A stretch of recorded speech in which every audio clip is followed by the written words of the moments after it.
Mystery, danger, fifth column activity. Aha, secret weapons, deadly formulas. These are the forerunners of invasion. Say, what kind of an invasion is this? Why, it's just a bunch of kids in a doctor's office. What do you suppose they're up to? Uh-oh. Well, now, these floors are kind of slippery. It's a doctor's office, all right, but these kids aren't sick.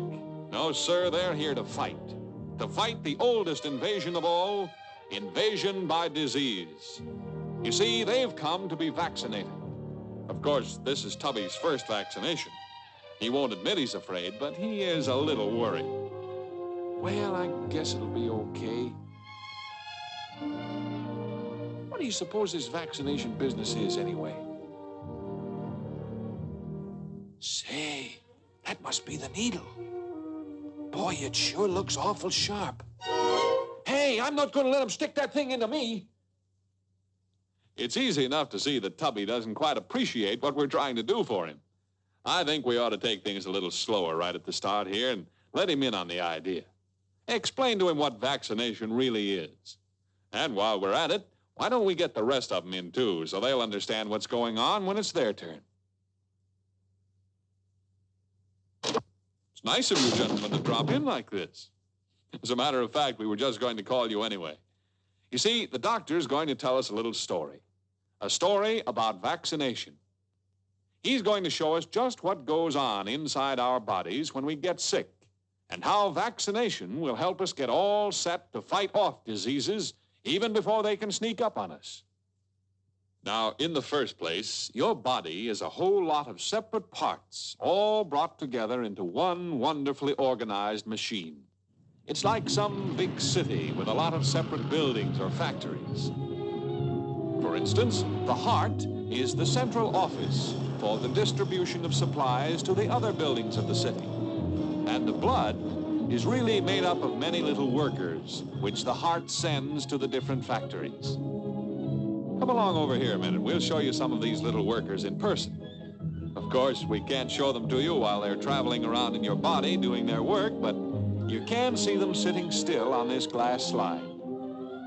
First, we'll spread them out thin so as to get a good look. There.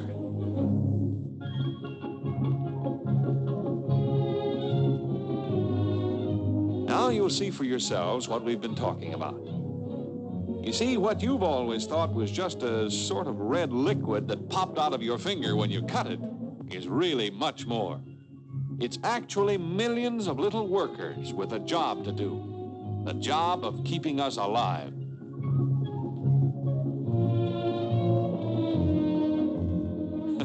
Looks like Rags here has a little bloodhound in him. Well, let's get back to our story of vaccination and see where we go from here. Let's see now. Here we are. We were just going to tell you about our veins and arteries and how they're like the roads and highways of the body. Because it's through them that the little workers get around to the different organs or factories and do their jobs. Remember, we said your body is really like a city, a model city, in which everything runs smoothly, and will continue to do so as long as it's left undisturbed. Undisturbed by the invader, disease.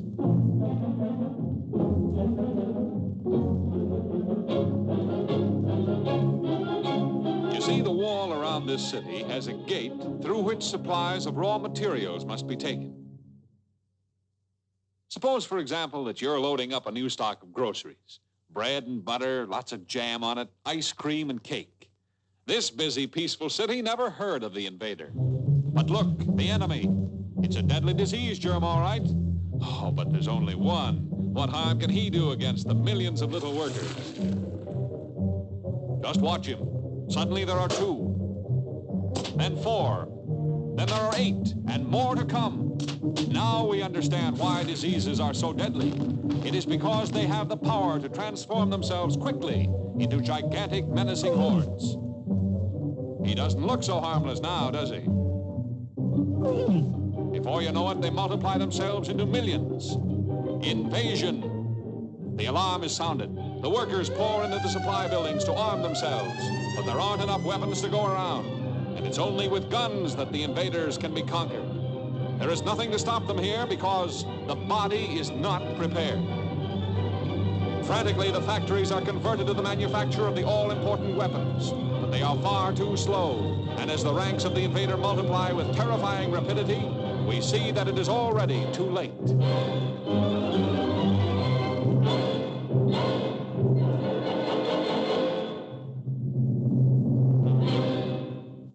This city is blacked out forever, yet it could have been saved.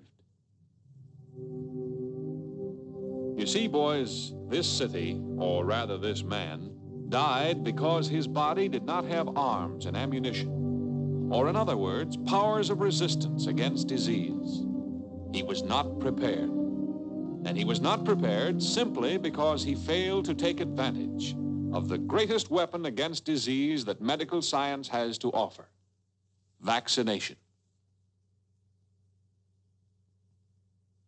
Great men in all the countries of the world have struggled year after year, even given their lives in order that we might live. Jenner, Pasteur, Koch, and many others have worked to create this harmless little fellow who will protect us. He doesn't look like much, does he? But wait until you see what he can do for us. First, we have to get him into the body, and that's where vaccination plays its part. In vaccinating against the deadly smallpox, for example, an ordinary point like a darning needle presses sideways against the skin, letting in a few of the little helpers. But the lookouts inside the body do not know that these little fellows are harmless. They see their wall being attacked and strangers entering the city, and to them it's a real invasion, and the army marches forth to battle. But in this case, there's nothing to fear from the weak, make-believe invaders. Nevertheless, the factories of the body immediately go on an all-out wartime basis. Production zooms steadily upward. But this time, the armies of the body are winning, and the war plants have all the time they need to produce arms and ammunition. They work day and night, 7 days a week, 24 hours a day, building the weapons to fight disease. Meanwhile, the soldiers are easily routing the harmless artificial invaders, and soon the battle is completely won. But look at the tremendous supply of arms and ammunition that the body has made for itself because of vaccination.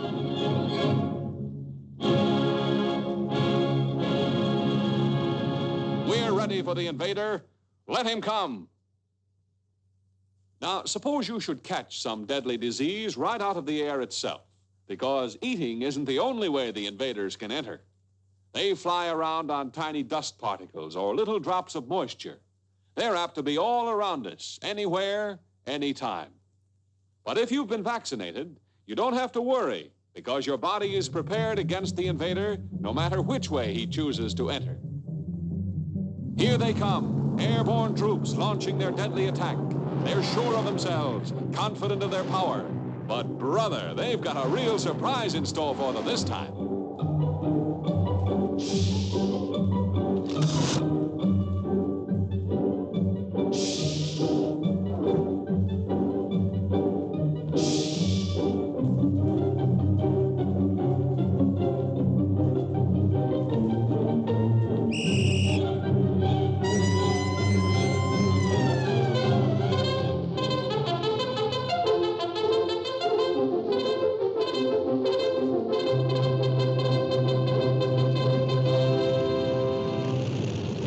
A modern mechanized army moving into battle, equipped with the deadly weapons that they have built up through vaccination.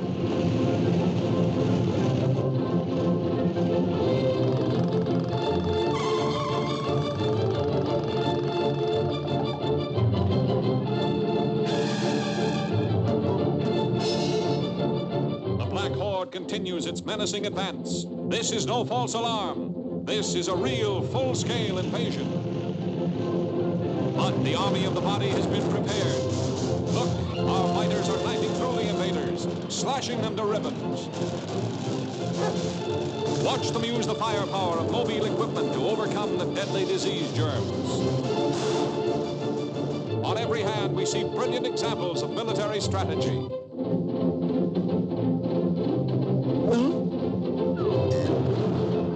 The death rattle of the vaccine gun is heard on all sides.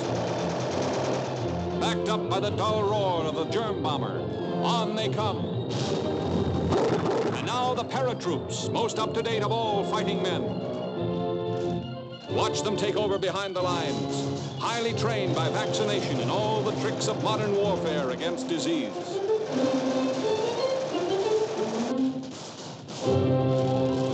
They throw open a decisive wedge, into which rush the overwhelming and victorious army. Victorious because they have arms and ammunition given them by vaccination. Well, it looks as if we have a customer already. Now we'll get a chance to see just what vaccination really is. The vaccine, or as we have shown it, the little helpers, comes in a glass tube. We clean the tube with alcohol, and then we clean the arm.